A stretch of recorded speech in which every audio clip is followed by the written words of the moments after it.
Auzubillahiminash-shaytanir-rajim. Bismillahir-rahmanir-rahim. Lecture number 2nd, first year, chapter number 1st. Scientific notation. Scientific notation आपके पास जो है, अगर आप किसी नंबर को स्टैंडर्ड फॉर्म में लिख लें, अगर आप किसी नंबर को स्टैंडर्ड फॉर्म में रख लें, लिख लें m multiply by 10 to power plus minus n, तो इसको हम साइंटिफिक नोटेशन कहते हैं. साइंटिफिक नोटेशन में एक बात सिर्फ याद रखिए कि डेसिमल पॉइंट से, डेसिमल पॉइंट, ये देखिए डेसिमल पॉइंट है, डेसिमल पॉइंट के लेफ्ट साइड पे आपके पास एक नॉन जीरो डिजिट होना चाहिए. One non zero digit at the left side of decimal point, ये जरूरी है. अगर डेसिमल पॉइंट के लेफ्ट साइड पे जीरो हो फिर ये साइंटिफिक नोटेशन नहीं होगा. अगर डेसिमल पॉइंट के लेफ्ट साइड पे दो डिजिट्स हो फिर भी आपके पास ये साइंटिफिक नोटेशन नहीं होगा. ठीक है, ये बात याद रखिए. तो साइंटिफिक नोटेशन में सिर्फ ये एक बात है कि डेसिमल पॉइंट के लेफ्ट साइड पे एक नॉन जीरो डिजिट होना चाहिए.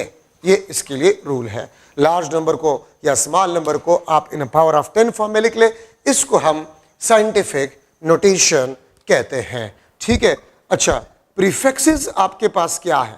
प्रीफिक्सेस याद रखिए, कुछ स्पेसिफिक पावर ऑफ 10 को, सम स्पेसिफिक पावर ऑफ 10 को स्पेसिफिक नेम्स दिए गए हैं और उसको बेसिकली कहा जाता है प्रीफिक्सेस. इसको हम क्या कहते हैं? प्रीफिक्सेस हम इसको कहते हैं. ठीक है. आप देखिए सेंटीमीटर, ठीक है, सेंटी, मिली आपके पास जो है, माइक्रो आपके पास जो है, kilo, etcetera, these are prefixes. Centi आपको पता है 10 टू पावर -1, ठीक है, centi 10 to power -2, milli 10 to power -3, micro 10 to power -6, kilo 10 to power 3. तो याद रखिए कुछ स्पेसिफिक पावर ऑफ 10 को स्पेसिफिक नाम दिए गए हैं जिसको हम क्या कहते हैं? प्रीफिक्सेस कहते हैं. इसको हम क्या कहते हैं? प्रीफिक्सेस कहते हैं. अब इसमें कोई साइंस नहीं है, कोई लॉजिक नहीं है कि मैं आपको बताऊं. ठीक है, इसको आपने याद करना होगा. ठीक है. तो some specific name is given to some specific power of 10, उसको बेसिकली हम कहते हैं प्रीफिक्सेस. इसको हम प्रीफिक्सेस कहते हैं. अच्छा, अब अगर आप बुक में देखें तो कन्वेंशनल रूल्स है फॉर यूनिट्स. अब देखिए यूनिट्स आप लोग इस्तेमाल करते हैं, तो यूनिट्स को लिखने के लिए कुछ रूल्स जो है वो बनाए गए हैं. ठीक है. और वो रूल्स आपके पास क्या है? आप बुक में देखें, मैं यहां पर लिख लेता हूं कन्वेंशनल रूल्स फॉर यूनिट्स. ठीक है, यूनिट्स के लिए कन्वेंशनल रूल्स है. फर्स्ट आपके पास जो है, अगर आप पूरा नाम लिखना चाहते हैं, अगर आप पूरा नाम लिखना चाहते हैं, ठीक है, फॉर किसी यूनिट का पूरा नाम आप लिखना चाहते हैं, न्यूटन, केल्विन, ठीक है, मीटर, तो देखिए जो स्टार्टिंग लेटर है it must be a small letter. अगर आप किसी यूनिट का पूरा नाम लिखना चाहते हैं तो स्टार्टिंग जो अल्फाबेट होगा ये स्मॉल लेटर का होना चाहिए. अगर किसी ने इस तरह लिख लिया न्यूटन तो ये आपके पास गलत होगा. अगर किसी ने इस तरह लिख लिया केल्विन, ये आपके पास क्या होगा? गलत होगा. तो अगर आप किसी फिजिकल क्वांटिटी के यूनिट का पूरा नाम लिखना चाहते हैं तो स्टार्टिंग लेटर जो होगा वो स्मॉल लेटर होना चाहिए. ठीक है. इवन अगर यूनिट्स किसी साइंटिस्ट के नाम के बेस पे हो या ना हो. ठीक है. तो ये आपके पास फर्स्ट रूल है. अगर कुछ यूनिट्स आप लोगों ने देखा होगा, Newton, kelvin, coulomb, farad, pascal वगैरह, ये साइंटिस्ट के नाम है.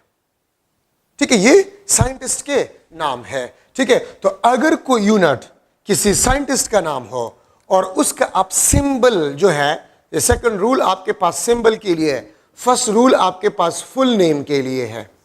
अगर आप सिंबल, ठीक है, लेकिन सिंबल उन यूनिट्स का जो किसी साइंटिस्ट का नाम हो तो आप स्टार्टिंग लेटर को कैपिटल लिख लें. This is correct.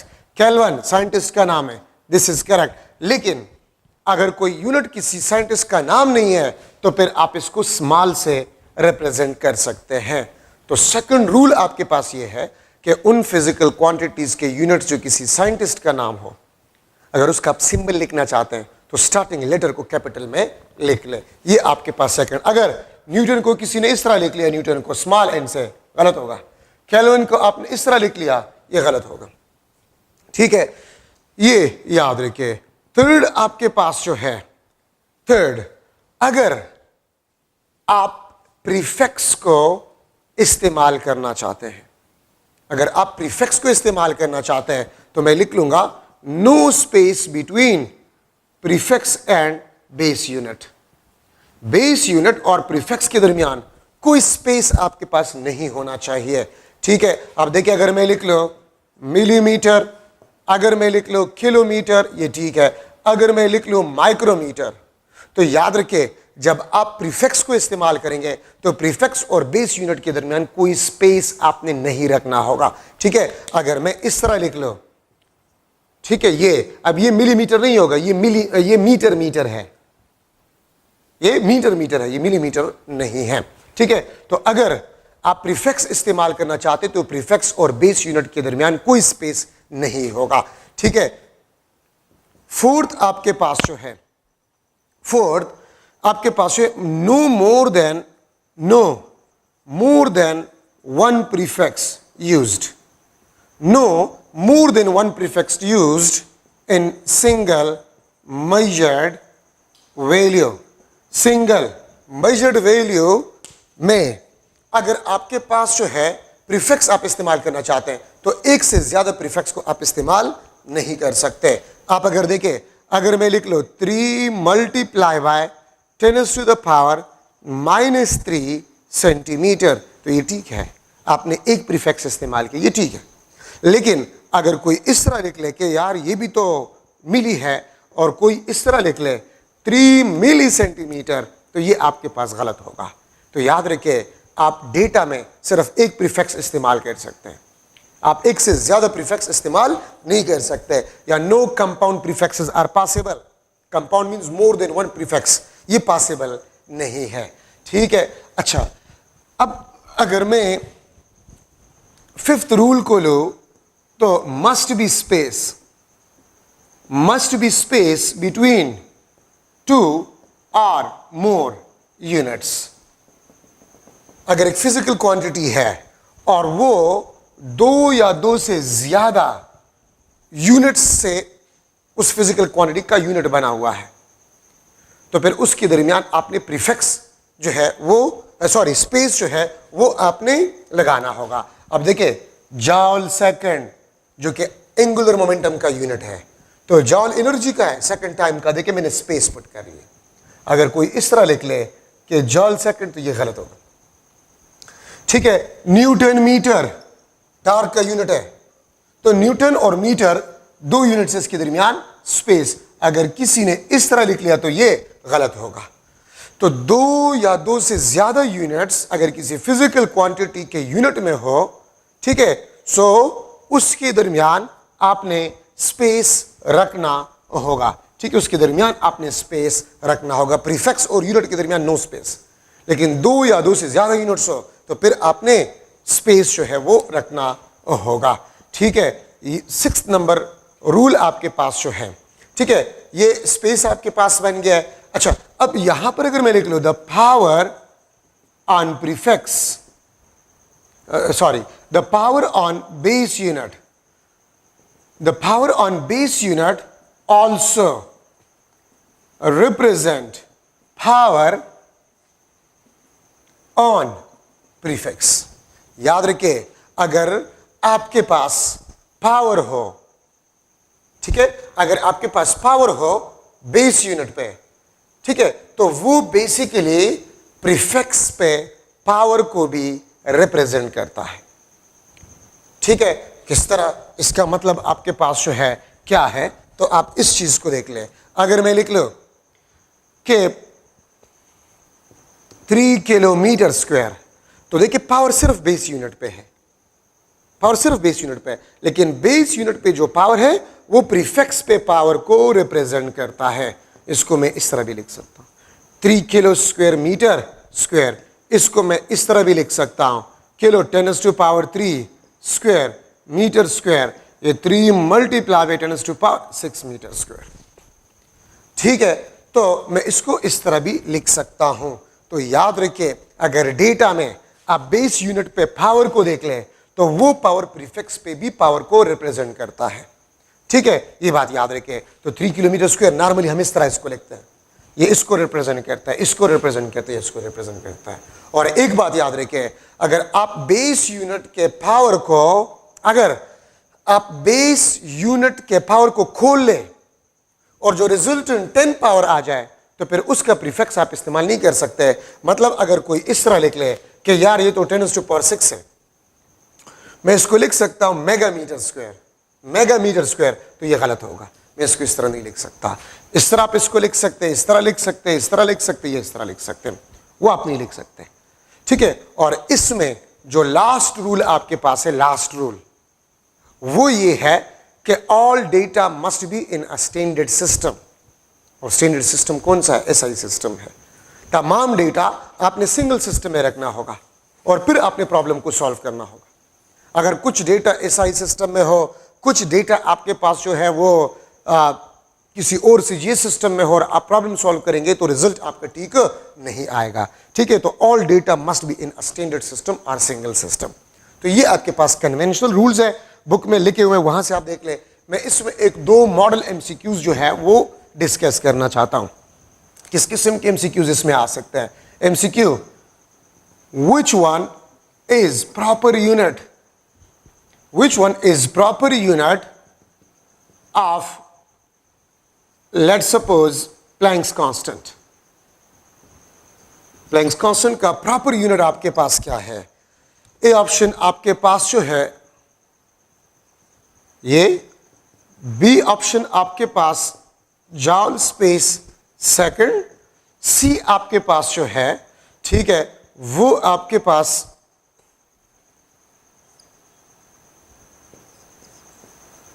जॉल सेकंड, और डी आपके पास जो है दैट इज जॉल सेकंड। ठीक है, तो प्रॉपर यूनिट प्लैंक्स कांस्टेंट का क्या होगा? अब देखिए, जॉल किस चीज का यूनिट है? एनर्जी का। और जॉल नाम है साइंटिस्ट का। और अभी हमने रूल्स में पढ़ा कि अगर साइंटिस्ट का नाम हो तो उसका सिंबल कैपिटल आपने लिखना होगा। तो ये तो नहीं है, जॉल कैपिटल है, सेकंड और स्पेस भी है, this is the correct one. ये क्यों करेक्ट नहीं है? क्योंकि पूरा नाम स्मॉल अल्फाबेट से लिखा जाता है, इसमें तो कैपिटल है, तो ये भी गलत है। ठीक है, और ये देखिए इसमें स्पेस नहीं है, तो ये भी गलत है। तो आपके पास B option is the correct option. तो इस किस्म के एमसीक्यूज आपके पास इन रूल्स में आ सकते हैं कि इस फिजिकल क्वांटिटी का आपके पास जो है प्रॉपर यूनिट क्या होगा। मैं इस तरह भी लिख सकता, MCQ 5 millimetre square can be written as dash. ये ऑप्शन आपके पास 5 multiply by 10⁻³ metre square. B option आपके पास जो है 25 multiply by 10⁻⁻6 metre square. C option आपके पास जो है 5 मल्टीप्लाई बाई 10⁻⁻6 मीटर स्क्वायर। ठीक है, बल्कि मैं इसको लिख लेता हूं 25 मल्टीप्लाई बाई 10⁻6 मीटर। चलो मैं ये ऑप्शन भी लिख लेता हूं 5 माइक्रोमीटर स्क्वायर, ये आपके पास डी ऑप्शन। और अगर मैं ई ऑप्शन लिख लो, बोथ सी एंड डी। ठीक है, बोथ सी एंड डी। तो देखिए 5 millimetre square can be written as dash. तो देखिए, अब अगर आप ऑप्शंस को देखें तो आपको अंदाजा हो जाएगा कि इस प्रीफिक्स को ओपन किया गया है। ठीक है, तो रूल्स के मुताबिक से 5 मिलीमीटर स्क्वायर तो 10⁻³ स्क्वायर मीटर स्क्वायर। ठीक है, और इसको आप लिख सकते हैं -6 मीटर स्क्वायर। ठीक है, तो ये आपके पास करेक्ट ऑप्शन आ गया है। अब अगर आप में से कुछ स्टूडेंट्स ये सोच रहे हैं कि ये भी तो माइक्रो है और ये भी, तो बोथ आपके पास करेक्ट हो, तो गलत है। रूल में अभी आपको मैंने बताया कि आप 10 पावर प्रीफिक्स के पावर के रूल को, आप पावर को खोल लें तो फिर रिजल्टेंट के जो रिजल्टेंट पावर आ जाते हैं उसका प्रीफिक्स आप इस्तेमाल नहीं कर सकते। सो ये करेक्ट है। ठीक है, आप में से ज्यादातर स्टूडेंट्स जहन में ये आएगा कि ये और ये तो एक ही चीज है। ठीक है, एक ही चीज है, लेकिन ऊपर डेटा को आप देख लें ठीक है, उसके मुताबिक से ये करेक्ट ऑप्शन है, रूल के मुताबिक से ये नहीं है। क्यों? क्योंकि रूल में हमने पढ़ा कि बेस यूनिट पे जो पावर है वो प्रीफिक्स पे पावर को रिप्रेजेंट करता है। तो अगर आप माइक्रो का स्क्वायर ले तो ये तो 10⁻12 को रिप्रेजेंट कर रहा है, ना कि 10⁻6। ठीक है, तो आपके पास करेक्ट ऑप्शन जो है 5 मल्टीप्लाई बाय 10⁻⁻6 मीटर स्क्वायर। तो ये कन्वेंशनल रूल्स में इस किस्म के एमसीक्यूज आपके पास आ सकते हैं। ठीक है, तो ये आपके आइडिया के लिए 2 मॉडल एमसीक्यूज मैंने डिस्कस कर लिए हैं। ठीक है, तो ये आपके पास कन्वेंशनल रूल्स है। अच्छा, अब यहां पर हम डिस्कस कर रहे हैं एरर। ठीक है, अब हम एरर को डिस्कस कर रहे हैं। तो एरर आपके पास क्या है? तो आप लोग याद रखें, एरर आपके पास है this is always positive because error is a magnitude. ठीक है, एरर हमेशा पॉजिटिव होता है। क्यों? क्योंकि एरर मींस मैग्नीट्यूड। मैग्नीट्यूड कभी भी नेगेटिव नहीं हो सकता। Magnitude is always positive and scalar. इसीलिए हम इसका एब्सोल्यूट निकालते हैं। इसलिए हम इसका क्या निकालते हैं? एब्सोल्यूट निकालते हैं। ठीक है, ये बात याद रखें।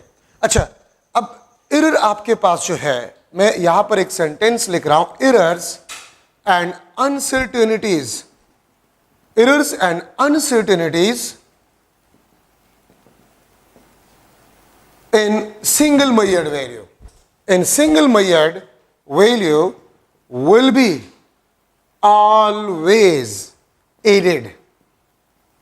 अगर आप एक फिजिकल क्वांटिटी को मेजर कर रहे हैं और उसमें मुख्तलिफ किस्म के एरर्स आ जाए तो एरर्स और अनसर्टेनिटीज हमेशा एड होता है। हम एरर्स और अनसर्टेनिटीज को सब्ट्रैक्ट नहीं कर सकते। ठीक है, अच्छा, मैक्सिमम पॉसिबल एरर, ठीक है, with respect to pointer position, with respect to pointer position, maximum possible error with respect to pointer position. तो with respect to pointer position maximum possible error आपके पास जो होगा, this is equal to half of least count of a measuring device, half of least count of a measuring device. अब least count आपके पास क्या है? ठीक है, तो लीस्ट काउंट आपके पास जो होता है वो स्मॉलेस्ट मैग्नीट्यूड जिसको हम किसी डिवाइस से मेजर कर सके, उसको हम लीस्ट काउंट कहते हैं। ठीक है, मैं इसको सर्कल कर लेता हूं। लीस्ट काउंट आपके पास क्या है? This is least count, the smallest division, the smallest division on the scale of device. ठीक है, वो स्मॉलेस्ट डिवीजन किसी स्केल पे या वो स्मॉलेस्ट मैग्नीट्यूड जो हम किसी स्केल से या डिवाइस से मेजर कर सके, उसको बेसिकली हम कहते हैं लीस्ट काउंट। तो देखिए, maximum possible error with respect to pointer position, half of least count. Pointer position क्या है मैं एक्सप्लेन कर रहा हूं। ठीक है, इसके बाद मैं एक्सप्लेन कर रहा हूं। और अगर मैं लिख लूं मैक्सिमम पॉसिबल एरर और पॉइंटर पोजीशन की कोई बात मैं ना करूं, ठीक है, वो आपके पास L.C लिस्ट काउंट के बराबर होता है। तो देखिए, मैक्सिमम पॉसिबल एरर अगर आप एक डिवाइस इस्तेमाल करें तो वो लिस्ट काउंट जितना होगा। ठीक है, ये बात आप लोग याद रखें। तो maximum possible error equal to the least count of a device, और पॉइंटर पोजीशन के मुताबिक से हाफ ऑफ लीस्ट काउंट। तो आप ये देखें, अगर मैं रूलर को ले रहा हूं, ठीक है, दिस इज रूलर 1 2 3 4 5, 1 2 3 4 5, ये आपके पास 1 सेंटीमीटर 1 2 3 4 5 इस तरह जाते जाए। अगर मैं रूलर को इस्तेमाल कर रहा हूं, अगर मैं रूलर को इस्तेमाल कर रहा हूं और एक लाइन के, ये आपके पास एक लाइन है और इस लाइन के लेंथ को मैं रूलर से मालूम करना चाहता हूं, ठीक है, तो आप इसके लेंथ को आप लोग देख ले। लेंथ आपके पास होगा, देखिए ये सेकंड डिवीजन है 1, मैं लिखूंगा 1, ठीक है, और 0.2 सेंटीमीटर। तो देखिए, जहां से आप रीडिंग लेते हैं, मैं यहां से रीडिंग लेता हूं, तो जहां से आप रीडिंग लेते हैं ये आपके पास पॉइंटर पोजीशन होता है। जहां से आप रीडिंग लेते हैं वो आपके पास पॉइंटर पोजीशन होता है। ठीक है, फॉर एग्जांपल आप गाड़ी के स्पीडोमीटर को ले रहे हैं तो गाड़ी के स्पीडोमीटर से आप जहां से रीडिंग ले रहे वो आपका पॉइंटर पोजीशन होगा। ठीक है, आपके पास एम्पेयर मीटर है, this is let suppose ampere metre 0 1 2 3 4 5 1 2 3 4 5, ये आपके पास लेट सपोज 10 एम्पेयर और ये 5 एम्पेयर, ये आपका एम्पेयर मीटर है, ये आपके पास एम्पेयर मीटर है। ठीक है, तो अगर आपने इसको एक सर्किट में लगाया हुआ है और इसका पॉइंटर यहां पर है, तो यहां से आप रीडिंग लेंगे, इसको बेसिकली हम पॉइंटर पोजीशन कहते हैं, जहां से आप रीडिंग लेते हैं। तो अब आप थोड़ा सा इस डायग्राम को देखें, आप इसको देखें, क्या इस लाइन का जो एंड है ये एग्जैक्टली इस सेकंड डिवीजन पे है? नो, ये इस सेकंड और थर्ड के दरमियान है, सेकंड और थर्ड डिवीजन के दरमियान है, मतलब एग्जैक्टली आपके पास सेकंड डिवीजन पे नहीं है। तो मैं यहां पर कह सकता हूं, देखिए ये इस सेकंड और थर्ड डिवीजन के दरमियान है, दरमियान। तो दरमियान का मतलब क्या होता है? Mid point. दरमियान का मतलब क्या होता है? Mid point. तो देखिए इस रूलर के किसी भी दो डिविजन्स के दरमियान आपके पास जो डिस्टेंस होता है वो लीस्ट काउंट होता है, जो कि 0.1 सेंटीमीटर होता है, या 1/10 सेंटीमीटर, या 1 मिलीमीटर आपके पास होता है। तो आप लोग देखिए, आप इस बात को थोड़ा सा सुने, कोई भी डिवाइस हो तो दो डिविजन्स के दरमियान जो डिस्टेंस होता है वो लीस्ट काउंट के बराबर होता है। तो देखिए अगर आप इस लाइन के एंड को देखें, ये एग्जैक्टली इस सेकंड डिवीजन पे नहीं है, इन दो डिविजन्स के दरमियान, दरमियान, दरमियान मींस मिड पॉइंट, दरमियान मींस मिड पॉइंट, और दो डिविजन्स के दरमियान डिस्टेंस लीस्ट काउंट है, तो मिड मींस हाफ, पूरा लेंथ दो डिविजन्स के दरमियान उसको हाफ करें मिड, तो मिड आ जाएगा, तो हाफ ऑफ लीस्ट काउंट। ठीक है, सो अगर आप इस पॉइंटर पोजीशन के बेस पे लिख ले तो ये आपके पास half of a least count error. बस एक रूल बनाया गया है कि जो हम आम जिंदगी में कहते हैं ना कि इसका इन दो डिविजन्स के दरमियान होगा, तो दरमियान मिड, तो उसका मिड हाफ लीस्ट काउंट, दो डिविजन्स का हाफ तो हाफ लीस्ट काउंट। ठीक है, अच्छा आप यहां पर देखें, क्या ये पॉइंटर एग्जैक्टली 5 एम्पेयर पे है? नो, इस 5 और 6 के दरमियान कहीं पर है, दरमियान मिड हाफ लीस्ट काउंट, तो यहां पर भी आपके पास एरर हाफ लीस्ट काउंट। लेकिन अगर मैं आप लोगों से पूछ लूं, क्या ये एंड, स्टार्टिंग एंड, क्या ये एग्जैक्टली 0 पे है? नो। ठीक है, तो हाफ लीस्ट काउंट एरर यहां पर, हाफ लीस्ट काउंट एरर यहां पर। और मैंने क्या कहा कि हम एरर्स को ऐड करते हैं, हम एरर्स को सब्ट्रैक्ट नहीं कर सकते, हम एरर्स को मल्टीप्लाई नहीं कर सकते, हम एरर्स को डिवाइड नहीं कर सकते, हम एरर्स को सिर्फ ऐड कर सकते हैं। क्यों ऐड करते हैं? अगर आपके जहन में आ रहा है तो ये एक ही लाइन है ना, हाफ लीस्ट काउंट एरर इस एक एंड पे है, हाफ लीस्ट काउंट एरर इस दूसरे एंड पे है। जरूरी तो नहीं है कि ये भी एग्जैक्टली 0 पे है, 0 से आगे पीछे हो सकता है।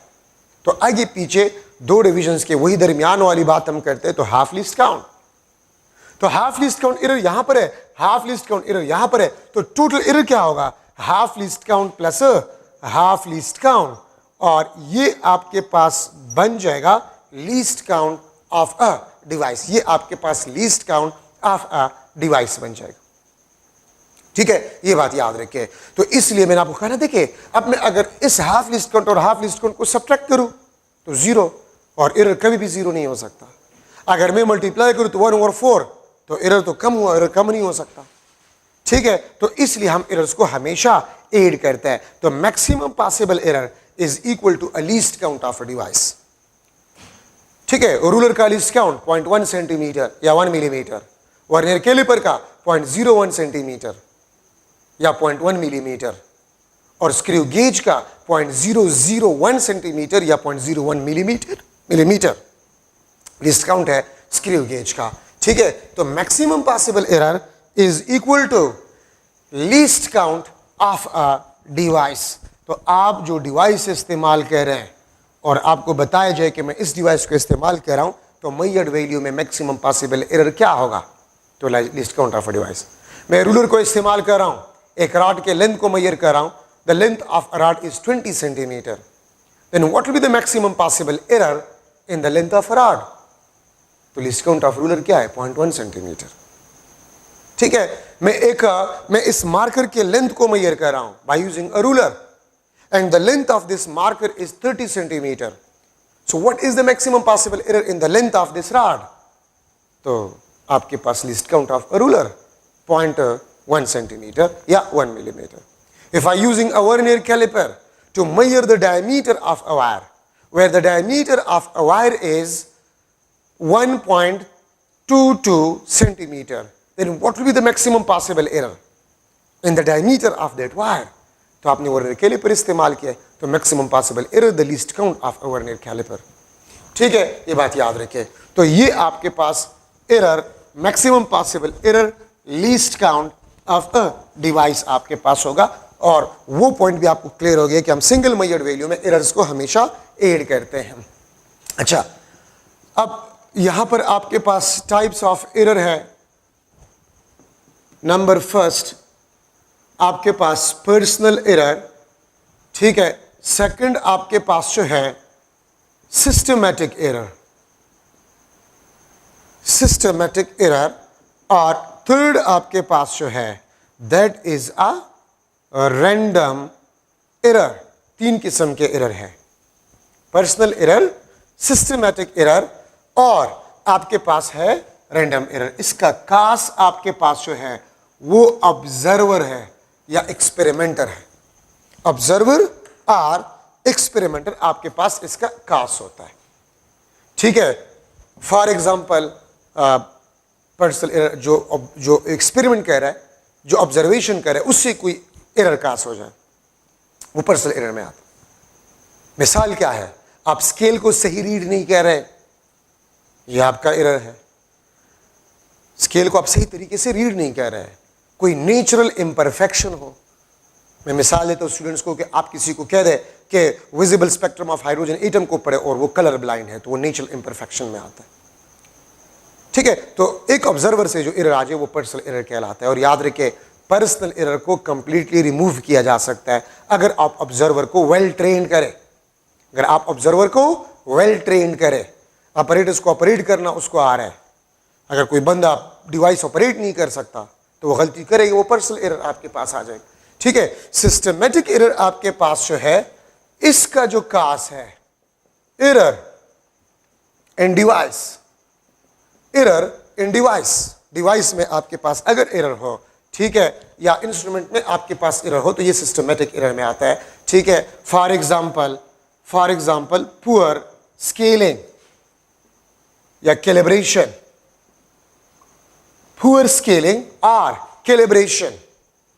ठीक है, सिस्टमैटिक एरर आपके पास है, दिस इज अ फिक्स्ड और कांस्टेंट एरर. ये फिक्स्ड एरर होता है या कांस्टेंट एरर होता है.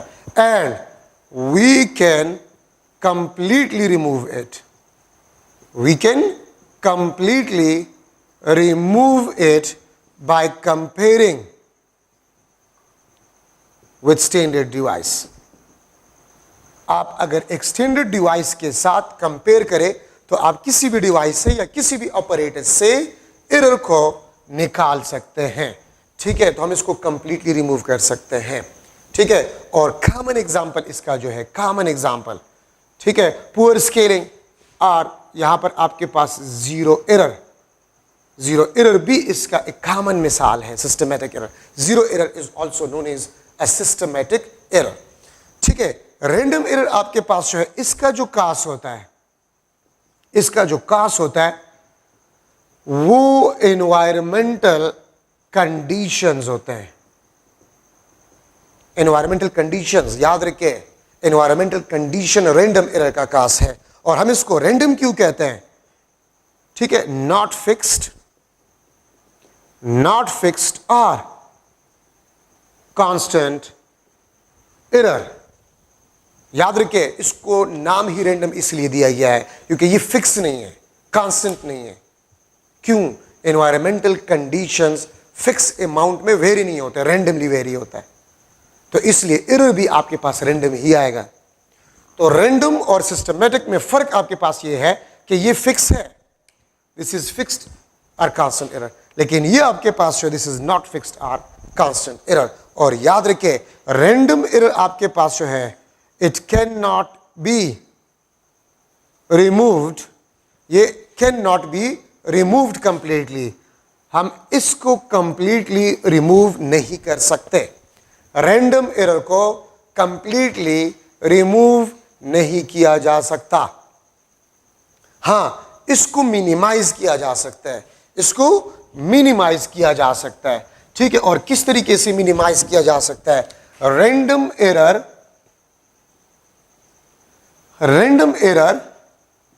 Can be minimised, random error can be minimized by repeating experiment several times and taking its average। याद रखिए, आप जितना ज्यादा टाइम एक्सपेरिमेंट रिपीट करेंगे तो आपके पास रैंडम एरर कम से कम होगा। तो मैं यहां पर लिख सकता हूं random error, this is inversely proportional to the number of observations। ठीक है, रैंडम एरर आपके पास जो है this is inversely proportional to the number of observations। आप अगर नंबर ऑफ ऑब्जर्वेशंस 10 टाइम कर रहे हैं तो रैंडम एरर आपके पास 10 टाइम डिक्रीज होगा। ठीक है, 10 टाइम आपके पास क्या होगा? डिक्रीज होगा। याद रखिए, रैंडम एरर को हम कभी भी रिमूव नहीं कर सकते, लेकिन इसको मिनिमाइज जरूर कर सकते हैं। और मिनिमाइज किस तरीके से कर सकते हैं? आप जितना ज्यादा टाइम एक्सपेरिमेंट परफॉर्म करेंगे और उसका एवरेज निकालेंगे, आप उतने रैंडम एरर कम से कम कर सकते हैं। अगर आप नंबर ऑफ एक्सपेरिमेंट डबल कर रहे हैं तो random error will be half. अगर आप नंबर ऑफ एक्सपेरिमेंट 10 टाइम्स बढ़ा रहे हैं तो रैंडम एरर आपके पास 10 टाइम डिक्रीज हो जाएगा। तो रैंडम एरर आपके पास है, this is inversely proportional to the number of observations. ठीक है, तो ये बात आप लोग याद रखें। तो हम इसको खत्म नहीं कर सकते। क्यों खत्म नहीं कर सकते? क्योंकि एनवायरमेंटल कंडीशंस आप अपने कंट्रोल में नहीं रख सकते। एनवायरमेंटल कंडीशन हमारे कंट्रोल में नहीं है। ठीक है, और ना हम इसको फिक्स अमाउंट में चेंज कर सकते हैं, वेरिएबल अमाउंट में ये चेंज होगा, इसलिए तो एरर आपके पास रैंडम है। तो देखिए, मैंने सिस्टमेटिक एरर में कहा था कि दैट इज अ फिक्स्ड और कांस्टेंट एरर। ठीक है, लेकिन रैंडम एरर आपके पास है, this is not a fixed और कांस्टेंट एरर। क्यों? तो मैं आपको जीरो एरर में ये एक्सप्लेन कर लूंगा। ठीक है, और इसको भी याद रखें, मैं इस पे भी एमसीक्यू जो है लिख लूंगा। अगर मैं यहां पर एक एमसीक्यू चले लिख लो, experiment performed 5 times. Experiment performed 5 times by using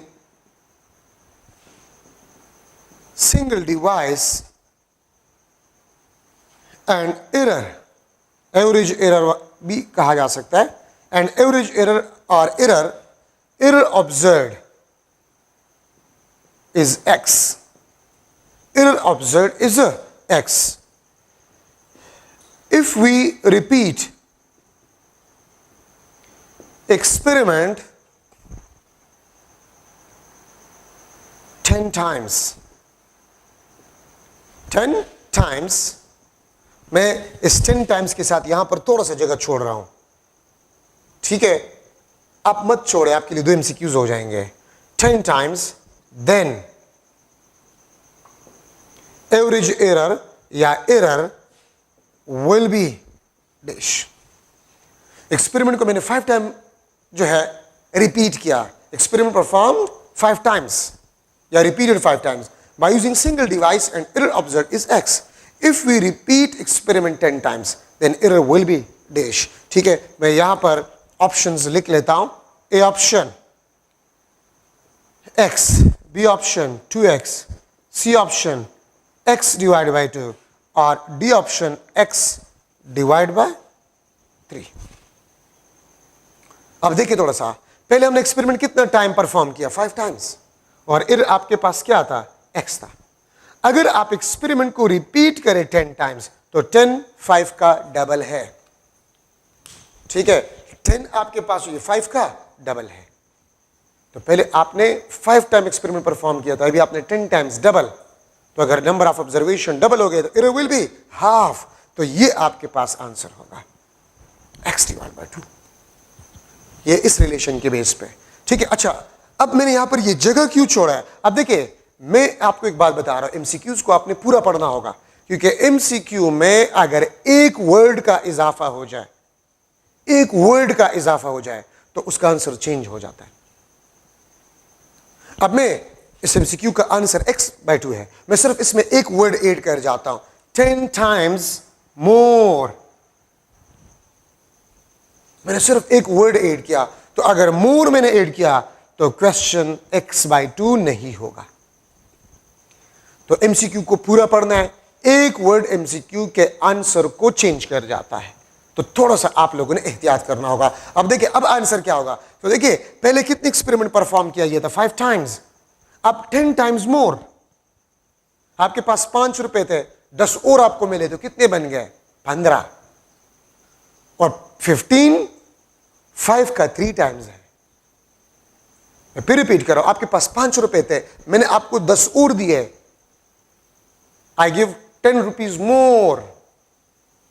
ठीक है, तो मोर का मतलब है कि मैंने आपको 10 और दिया, आपके पास 15 हो गए। तो पहले एक्सपेरिमेंट 5 times, अब 10 times मोर, तो 5 + 10 15, तो इट मींस 15 5 का 3 टाइम है। अब आपके पास आंसर x/3 होगा, x/2 नहीं होगा। तो एक वर्ड के लगाने से एमसीक्यू, देखिए जो एमसीक्यूज हम करवा रहे हैं जरूरी नहीं कि वही आ जाए, आप कंसेप्ट सीखा करें। The important thing is concept, फिर आपको इंशाल्लाह कोई प्रॉब्लम नहीं होगा। So this is the model MCQ. अच्छा, अब आपके पास है जीरो एरर। अब जीरो एरर आपके पास क्या है? Zero error when scale of a device is not zero before operating a device, before operating a device. So फिर इसको जीरो एरर कहते हैं।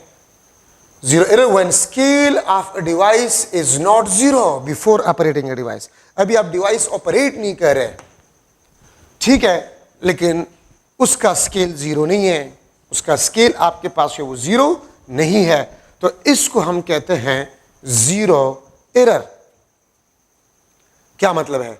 आपके पास लेट्स सपोज स्टॉपवॉच है, स्टॉपवॉच आप लाख कोशिश करें वो जीरो से शुरू नहीं हो रहा, वो 5 सेकंड से शुरू हो रहा है, ठीक है, तो 5 सेकंड से शुरू हो रहा है, इसमें जीरो एरर है। ये आपके पास एम्पेयर मीटर है, ये एम्पेयर मीटर है, let's suppose this is ampere metre, device जो कि करंट को मेजर कर रहा है। ये आपके पास 0 1 2 3 4 5 एम्पेयर, ये आपके पास 1 2 3 4, ये आपके पास 10 एम्पेयर, ठीक है। अब अगर आपने इसको सर्किट में नहीं लगाया, मैं इसके साथ लिख लेता हूं, not connected, not connected in circuit. अभी आपने इसको सर्किट में नहीं लगाया, लेकिन देखिए ये तो आपको बता रहे कि सर्किट इसमें एम्पेयर मीटर में से 1 एम्पेयर करंट पास हो रहा है, ठीक है, तो इसका मतलब ये है कि इसका स्केल जीरो पे नहीं है, हम एम्पेयर मीटर को यूज नहीं करें, इसका स्केल जीरो पे नहीं है, तो इस किस्म के एरर को हम क्या कहते हैं? जीरो एरर हम इसको कहते हैं, ठीक है, ये बात याद रखिए। सो अगर किसी भी डिवाइस का स्केल जीरो ना हो, जीरो ना हो बिफोर ऑपरेटिंग इट, इसको हम जीरो एरर कहते हैं। तो जो मैंने सिस्टमेटिक एरर में लिखा था कि systematic error is a fixed error और कांस्टेंट एरर, तो इसका मतलब आपके पास क्या बनता है? इसका मतलब आपके पास यह बनता है कि अगर आप इस एम्पेयर मीटर को 1000 दफा इस्तेमाल करें तो हर दफा ये आपको 1 एम्पेयर एरर देगा, हर दफा ये आपको 1 एम्पेयर एरर देगा, ठीक है, ये याद रखिए। आप इसको 100 दफा इस्तेमाल करें तो हर दफा ये आपको 1 एम्पेयर एरर देगा, क्योंकि इसमें जीरो एरर 1 एम्पेयर है। तो इसलिए मैंने सिस्टमेटिक एरर में लिखा था कि systematic error is a fixed और कांस्टेंट एरर। तो मैं देखिए एमसीक्यू बना सकता हूं, किस तरह बना सकता हूं? If I repeat experiment by using a single device 10 times, मैं एक्सपेरिमेंट को 10 टाइम्स जो है रिपीट कर रहा हूं, ठीक है, and every time I get a fixed error और constant error, then the type of error will be dash. तो systematic error, type of error आपके पास सिस्टमेटिक एरर होगा, ठीक है, मे बी आपको 3-4 मेजर्ड वैल्यूज गिवन हो विद एरर और आपसे पूछ लिया जाए कि इस डेटा से मुझे बताए the type of error will be dash, तो अगर आप देखें एरर फिक्स आ रहा है तो सिस्टमेटिक एरर, और अगर एरर फिक्स या कांस्टेंट नहीं आ रहा, सेम नहीं आ रहा, तो रैंडम एरर आपके पास होगा। तो ये ज़हन में बिठा, ठीक है। If I repeat experiment 10 times by using a single device and every time I get different error, then the type of error will be dash. अगर आप हर दफा डिफरेंट एरर हासिल करें, the type of error will be random error. type of error आपके पास random error होगा। लेकिन अगर fix error आ जाए तो सिस्टमेटिक एरर आपके पास होगा, ठीक है। अब जीरो एरर आपके पास दो किस्म के हैं, positive zero error, positive zero error. Positive zero error इसको मैं इस तरह डिफाइन करता हूं, if measured value m dot v measured value, if measured value is greater than the actual value, आप एक डिवाइस को इस्तेमाल कर रहे हैं तो आपके पास अगर measured value आ जाए एक्चुअल वैल्यू से ज्यादा, ठीक है, तो फिर आपके पास जो एरर होगा वो positive zero error. Type of error systematic होगा, लेकिन एरर आपके पास पॉजिटिव जीरो एरर होगा। Type of error zero error systematic error ही है, ठीक है। लेकिन अगर आपके पास the type of error, if the measured value is greater than the actual value, then the type of error तो सिस्टमेटिक, अगर मैं लिख लूं देन एरर तो पॉजिटिव जीरो एरर। अगर आप इस एरर को रिमूव करना चाहते हैं तो आप इस तरह निकालेंगे, actual value is equal to measured value minus positive zero error, m dot e measured value, p dot z dot e positive zero error. तो अगर आप मेजर्ड वैल्यू से पॉजिटिव जीरो एरर को सब्ट्रैक्ट करें, ठीक है, तो आपके पास आ जाएगा एक्चुअल वैल्यू, आपके पास आ जाएगा। तो पॉजिटिव जीरो एरर को अगर आप मेजर्ड वैल्यू से सब्ट्रैक्ट करें तो एक्चुअल वैल्यू आपके पास आ जाएगा, ठीक है। ये आपके पास है नेगेटिव जीरो एरर। अच्छा, ये पॉजिटिव जीरो एरर, ये देखें, अगर किसी को समझ नहीं आ रहा पॉजिटिव जीरो एरर तो आप इस डायग्राम को देखें। अब मुझे बताएं, अगर इस सर्किट में अगर मैं इसको एक सर्किट में लगा रहा हूं कि जिसमें एक्चुअल करंट 3 एम्पेयर हो, एक्चुअल करंट 3 एम्पेयर हो, ये मुझे क्या शो करेगा? तो अगर एक्चुअल करंट 3 एम्पेयर हो किसी सर्किट में और उस सर्किट में मैं इस एम्पियर मीटर को लगा लूं तो ये मुझे 4 एम्पेयर करंट देगा। तो 4 एम्पेयर मेजर्ड वैल्यू है, एक्चुअल करंट 3 एम्पेयर है, तो आपके पास एरर जो होगा वो पॉजिटिव जीरो एरर हो। तो आपके पास क्या होगा? पॉजिटिव जीरो एरर आपके पास होगा, ठीक है। अगर मैं इस एम्पियर मीटर को एक सर्किट में लगा रहा हूं, इस एम्पियर मीटर को मैं एक सर्किट में लगा रहा हूं जिसमें एक्चुअल करंट 5 एम्पियर है, ये मुझे क्या शो करेगा? 6 एम्पियर। तो 6 एम्पियर मेजर्ड वैल्यू है और वो 5 एम्पियर से ज्यादा है, पॉजिटिव जीरो एरर, ठीक है। नेगेटिव जीरो एरर, अगर ये पॉइंटर 1 एम्पियर पीछे हो, if the pointer is behind zero, negative zero error. If the pointer is on this side from zero, ठीक है, या फॉरवर्ड फ्रॉम जीरो, तो फिर आपके पास पॉजिटिव जीरो एरर होगा। तो नेगेटिव जीरो एरर, अगर ये 1 एम्पियर है पीछे, तो मैं अगर इसको एक ऐसे सर्किट में लगा रहा हूं जिसमें एक्चुअल करंट 4 एम्पियर है, ये मुझे 3 एम्पियर शो करेगा, 3 एम्पियर मेजर्ड वैल्यू। तो इफ मेजर्ड वैल्यू, अगर मेजर्ड वैल्यू एक्चुअल वैल्यू से लेस हो तो फिर आपके पास एरर नेगेटिव जीरो एरर होगा, ठीक है। और अगर मैं एक्चुअल वैल्यू को मालूम कर रहा हूं तो मेजर्ड वैल्यू से आप, मेजर्ड वैल्यू के साथ आप नेगेटिव जीरो एरर को ऐड करें, आपके पास एक्चुअल वैल्यू आ जाए, आपके पास क्या आ जाएगा? एक्चुअल वैल्यू आ जाएगा। तो ये आपके पास नेगेटिव जीरो एरर, ठीक है। और जीरो एरर आपके पास सिस्टमेटिक एरर ही है, ठीक है। और यहां से आपने देख लिया कि ये फिक्स एरर है। तो टाइप्स ऑफ एरर में इस किस्म के एमसीक्यूज आपके पास आ सकते हैं। I repeat experiment 5 times 6 times, every time I get a fixed or constant error, the type of error systematic. Different error random. If I repeat experiment n times, then the error will be n time decreases. मतलब जितने number of experiments आप बढ़ा रहे हैं आपके पास error उतना ही कम होगा, ठीक है, सो ये आपके पास टाइप्स ऑफ एरर में इंपॉर्टेंट चीजें आपके पास आ गए। अच्छा, अनसर्टेनिटी में आपके बुक के सीक्वेंस से नहीं जा रहा, मैं अपने सीक्वेंस से जा रहा हूं, किस टॉपिक के बाद में क्या पढ़ाऊं, ठीक है, तो वो मुझे पता है, किस तरह मैं जाऊं तो आपके लिए आसानी होगी। ठीक है, तो मैं अनसर्टेनिटी को जो है वो स्टार्ट कर रहा हूं।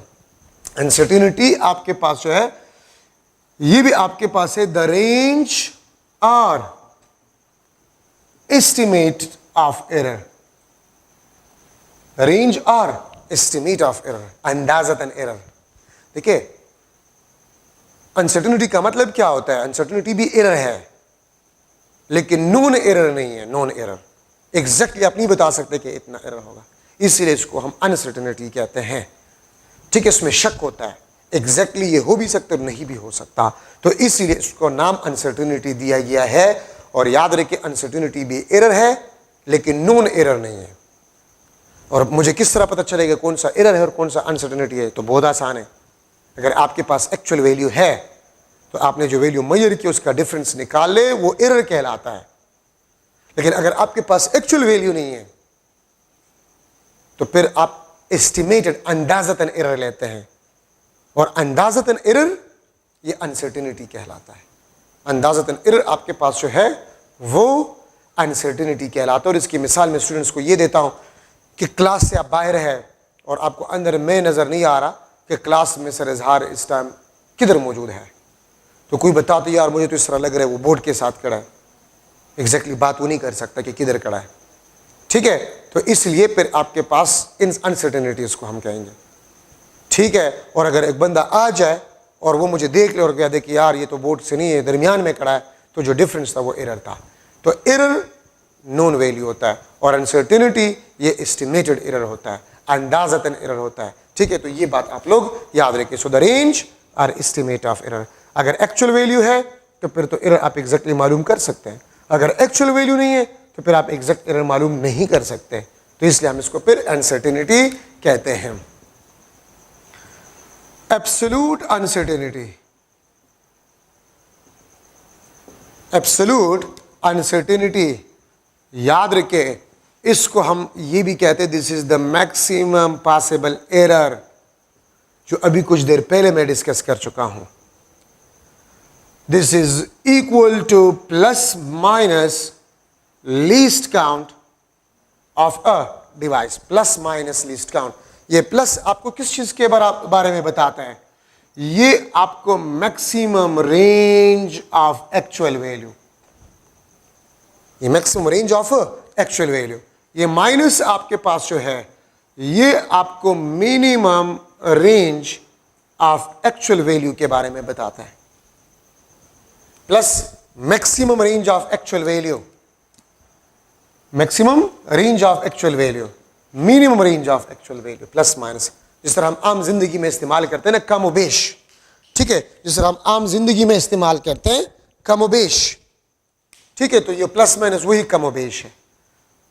ठीक है, तो absolute uncertainty which is the maximum possible error is equal two plus minus least count. वही एग्जांपल जो मैंने पहले आपको बताया, रूलर था और रूलर से हमने एक लाइन के लेंथ को मेजर किया 1.2 सेंटीमीटर। ठीक है, मैं अगर यहां पर वही डायग्राम बना लूं, ठीक है, 0 1 2 3 4 5 1 2 3 4 5, ये आपके पास 1 सेंटीमीटर 1 2 3 4 5 इस तरह जाते जाए। ठीक है, ये आपके पास एक लाइन है, ये आपके पास एक लाइन है और इसके लेंथ को मैंने रूलर से मेजर किया तो लेंथ आपके पास 1.3 सेंटीमीटर। लेकिन क्या इस लाइन का एग्जैक्ट लेंथ 1.3 सेंटीमीटर है? Exact no. याद रखें, एग्जैक्ट ऑब्जर्वेशन आप नहीं कर सकते कि बस हाँ ये लेंथ है और ये एग्जैक्टली यही वैल्यू है। Exact measurement is not possible up to now, वो आइडियल मेजरमेंट होगा। और अगर आपसे कोई पूछे कि एग्जैक्ट मेजरमेंट कब पॉसिबल है, तो देखिए लीस्ट काउंट जितना कम होगा मैक्सिमम पॉसिबल एरर उतना ही कम होगा। अगर एक डिवाइस का लीस्ट काउंट 0 हो तो वो एब्सोल्यूट वो एग्जैक्ट मेजरमेंट कर सकता है, विच इज नॉट पॉसिबल। ठीक है, तो एरर फ्री मेजरमेंट पॉसिबल नहीं है। ठीक है, तो 1.3 सेंटीमीटर प्लस माइनस 0.1 सेंटीमीटर, क्योंकि मैंने रूलर को इस्तेमाल किया। तो देखिए, अगर आप 1.3 के साथ 1 ऐड करें 1.4 सेंटीमीटर, ये आपके पास maximum range of actual value है। और अगर आप इसको सब्ट्रैक्ट करें 1.3 माइनस 1.1 1.2 सेंटीमीटर, ये आपके पास minimum range of actual value है। अब इस लाइन का एक्चुअल लेंथ क्या है ये कोई नहीं बता सकता। हाँ, एक रेंज है 1.4 और 1.2 सेंटीमीटर के दरमियान एक्चुअल लेंथ है। एक्चुअल लेंथ क्या है ये कोई नहीं बता सकता आप लोगों को, ठीक है। तो ये बात याद रखिए। तो ये plus minus least count, maximum range plus minus minimum range. तो अगर आप मेजर्ड वैल्यू के साथ लीस्ट काउंट को ऐड करें, वो आपको maximum range of actual value के बारे में बताता है। अगर आप लोग मेजर्ड वैल्यू से लीस्ट काउंट को सब्ट्रैक्ट करें, वो आपको minimum range of actual value के बारे में बताएगा, ठीक है। तो ये बात याद रखिए। लेकिन यहां पर एक और चीज भी इसके साथ में लिख रहा हूं, ठीक है। ये आपके पास बात तब ठीक है, ठीक है, ये बात आपके पास तब ठीक है अगर आप डिवाइस को सिंगल टाइम यूज कर रहे हैं, ठीक है। मैं इसके साथ लिख रहा हूं, डिवाइस यूज्ड सिंगल टाइम। अगर आप डिवाइस को सिंगल टाइम इस्तेमाल कर रहे हैं तो फिर ये, ठीक है। और मैं यहां पर लिख लूंगा एब्सोल्यूट अनसर्टेनिटी या maximum possible error, this will be equal two plus minus n times of least count. मैं इसके साथ ये भी लिख लेता हूं, maximum possible error this is equal two plus minus n times of least count. मैं इसके साथ ब्रैकेट में लिख लेता हूं, if device repeated n times, if device is repeated n times, अगर आप डिवाइस को n टाइम्स रिपीट करें, ठीक है, to measure a single measured value, तो फिर आप अगर एक डिवाइस को 2 टाइम रिपीट करें तो n2 होगा। अगर आप एक डिवाइस को 3 टाइम रिपीट करें तो n3 होगा। लेकिन अगर आप डिवाइस को एक दफा इस्तेमाल करें तो लीस्ट काउंट, आप उस लाइन के लेंथ को मेजर करने के लिए और रूलर को एक दफा इस्तेमाल किया गया है, रूलर को एक दफा इस्तेमाल किया गया है, तो इसलिए मैंने वहां पर 0.1 लिखा है, ठीक है। अच्छा, अब देखिए, अगर इस व्हाइट बोर्ड के लेंथ को मैं रूलर से मेजर कर रहा हूं, मैंने रूलर को एक दफा इस्तेमाल किया, एक रूलर का एक एंड यहां पर रख लिया, दूसरा एंड यहां पर रख लिया, एक बड़ा रूलर था तो 0.1 सेंटीमीटर, इसके लेंथ में अनसर्टेनिटी होगा। अगर मेरे पास एक छोटा सा रूलर है, छोटा सा रूलर, उसका एक एंड मैंने यहां पर रख लिया, दूसरा एंड यहां पर, ये मैंने मेजर किया, फिर रूलर को उठाकर यहां पर एक एंड दूसरा एंड यहां पर, तो मैंने रूलर को 2 दफा इस्तेमाल किया, तो फिर इस व्हाइट बोर्ड के लेंथ में अनसर्टेनिटी क्या होगा? 2 times of least count, 2 times of least count, 0.2 centimetre आपके पास। अगर मेरे पास इससे भी छोटा रूलर है, 1 2 3, 3 दफा मैंने रिपीट किया, तो 3 मल्टीप्लाई बाय 0.1 सेंटीमीटर, ठीक है। तो आप जितना टाइम डिवाइस को रिपीट करें, उस नंबर को आप लीस्ट काउंट के साथ मल्टीप्लाई करें, आपके पास आ जाएगा the uncertainty in a measured value, ठीक है। उम्मीद है आपको समझ आ गया होगा कि आप दीवार के लेंथ को मेजर करें, आपके पास छोटा रूलर है, आपने रूलर को 10 दफा, 1 2 3 4 5 दफा लेंथ, जिस तरह यहां पर रूलर मैंने रख लिया, एक, फिर उठाकर दूसरी दफा, फिर तीसरी दफा, फिर चौथी दफा, फिर 5वीं दफा।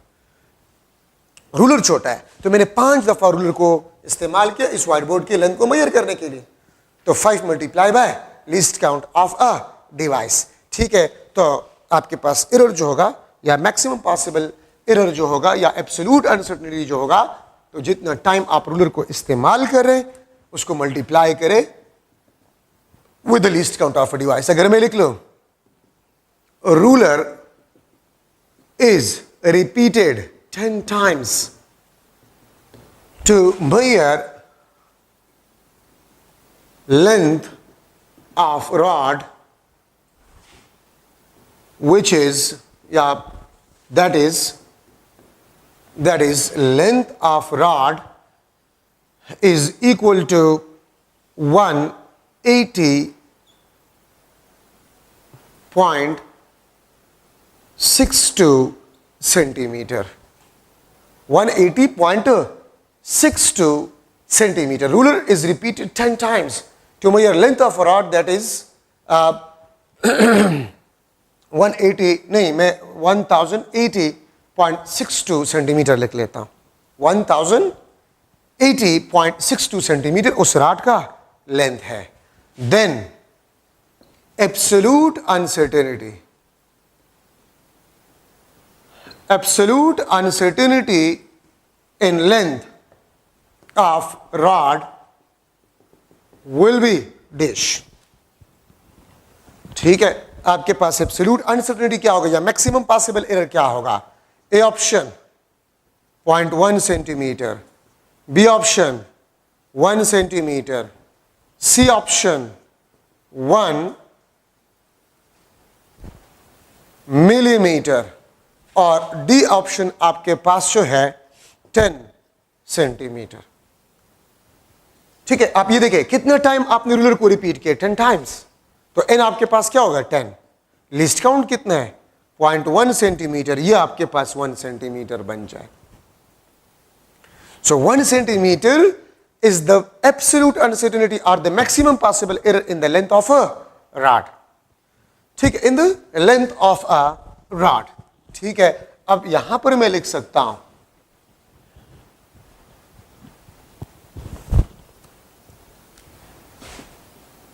device used to measure length of rod, that is L is equal to 100.2 meter. Device used to measure length of rod, that is 100.2 meter plus minus 0.5 meter. Device used to measure length of rod, that is L is equal to 100.2 meter plus minus 0.5 meter. If least count of device is 0.1 meter. If least count of device is a 0.1 meter, then how much device repeated to measure length of rod? Length of a rod. ठीक है, A option 1, B option how much times, इसके साथ times लिख लें. How much times device repeated to measure length of rod? 1, 5, 10 और D option आपके पास जो है दैट इज 4. ठीक है, ये आपके पास ऑप्शन. तो देखिए लिस्ट काउंट आपके पास कितने? लिस्ट काउंट 0.1 मीटर है. ठीक है, और अगर आप देखिए तो एब्सोल्यूट अनसर्टेनिटी कितना दिया गया है? 0.5. तो 0.1 के साथ में कौन सा नंबर मल्टीप्लाई करूं कि 0.5 आ जाए? तो 5. It means a device is repeated 5 times. Device को 5 टाइम्स रिपीट किया गया. ये देखिए रूलर है, तो रूलर को देखिए मैंने एक दफा इस्तेमाल किया, ये एक दफा. ठीक है, फिर मैंने इसको उठाकर ये 2 दफा, फिर ये 3 दफा, फिर ये 4 दफा. तो मैंने लेंथ को मेजर करने के लिए रूलर को 4 टाइम यूज किया. तो देखिए लिस्ट काउंट इसमें भी लिस्ट काउंट जितना एरर होगा. लिस्ट काउंट फिर, लिस्ट काउंट फिर, लिस्ट काउंट फिर.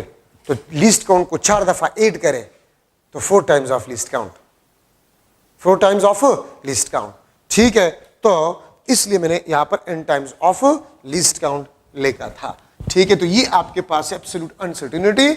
अगर आप डिवाइस को n टाइम्स रिपीट करें तो फिर आप n नंबर को मल्टीप्लाई करेंगे विद लिस्ट काउंट. ठीक है, अब यहां पर आपके पास जो है फ्रैक्शनल, ठीक है, फ्रैक्शनल अनसर्टेनिटी या फ्रैक्शनल को हम रिलेटिव अनसर्टेनिटी भी कहते हैं। फ्रैक्शनल और रिलेटिव अनसर्टेनिटी भी इसको हम कहते हैं। ठीक है, so the ratio of uncertainty and measured value. अगर आप अनसर्टेनिटी और मेजर्ड वैल्यू का रेशियो निकाल लें, ये आपको रिलेटिव या फ्रैक्शनल अनसर्टेनिटी देगा।